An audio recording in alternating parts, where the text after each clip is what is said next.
രാഹുൽ മാങ്കൂട്ടത്തിനെതിരെ വീണ്ടും ഒരു പരാതി കൂടെ വന്നിരിക്കുകയാണ്. അത് ആ പരാതിയിൽ പറയുന്ന കാര്യങ്ങളുടെ അടിസ്ഥാനത്തിൽ, വസ്തുതകളുടെ അടിസ്ഥാനത്തിൽ രാജ്യത്ത് നിലനിൽക്കുന്ന നിയമപരമായി സ്വീകരിക്കാൻ കഴിയുന്ന എല്ലാ നടപടികളും ഗവൺമെൻറ് സ്വീകരിക്കും.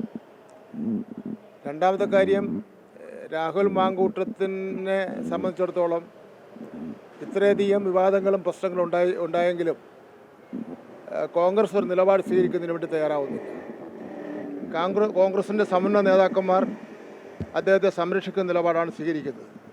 അപ്പോൾ ഇപ്പോഴും ഇത്രയും കോളിളക്കം ഉണ്ടാക്കിയ പ്രശ്നമായിട്ട് പോലും കോൺഗ്രസിൻ്റെ നല്ലൊരു വിഭാഗം നേതാക്കന്മാർ അദ്ദേഹത്തെ സംരക്ഷിക്കുന്ന നിലപാടാണ് സ്വീകരിച്ചിരിക്കുന്നത്. ഈ ഒളിവ് കേന്ദ്രങ്ങളിലും ഒളിവ് താമസമൊക്കെ തന്നെ കോൺഗ്രസിൻ്റെ ഒരു വിഭാഗം സംസ്ഥാന നേതാക്കന്മാർ അറിഞ്ഞുകൊണ്ടാണെന്നുള്ള കാര്യത്തിൽ ഒരു സംശയവുമില്ല. പോലീസ് ചെയ്യേണ്ട ജോലിയെല്ലാം പോലീസ് ചെയ്യുന്നുണ്ട്. ചിലപ്പോൾ ഒരു ദിവസം താമസിച്ചായിരുന്നാലും അത് നല്ല നിലയിൽ തന്നെ നിർവഹിക്കും. എവിടെയാണ് ഒളിപ്പിച്ച് വച്ചിരിക്കുന്നുള്ള വിവരം മുരളീധരൻ പറയട്ടെ.